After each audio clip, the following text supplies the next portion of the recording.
Hi guys, welcome to my channel Mounika Swamy mini blogs. నేనైతే ఈరోజు నా స్టైల్లో చికెన్ కర్రీ చేయబోతున్నాను. అది కూడా చాలా టేస్టీగా, ఈజీగా, చాలా సింపుల్ మెథడ్లో చికెన్ రాని వాళ్ళు కూడా చేసేయచ్చు. అంత సింపుల్గా అయితే ఉంటుంది. ప్రాసెస్ అయితే చూసేద్దాం రండి. 3 టేబుల్ స్పూన్ ఆయిల్ వేసుకొని ఆయిల్లో కట్ చేసుకున్న ఆనియన్స్, పచ్చిమిరపకాయలు అయితే యాడ్ చేసుకొని కొద్దిగా పసుపు, ఉప్పు వేసుకొని గోల్డెన్ బ్రౌన్ కలర్ అంతా ఫ్రై చేసుకోవాలి. తర్వాత చికెన్ పీసెస్ని కూడా యాడ్ చేసుకొని ఫ్రై చేసుకోవాలి.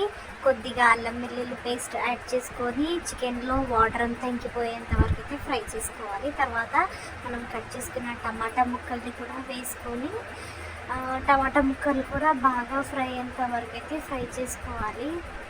టమాటా ముక్కలు కూడా ఫ్రై అయిపోయిన తర్వాత 1 టేబుల్ స్పూన్ అయితే నేను కారం వేసుకుంటున్నాను. కారం వేసుకొని ఒక్కసారి కలుపుకొని మూత అయితే పెట్టుకుంటున్నాను.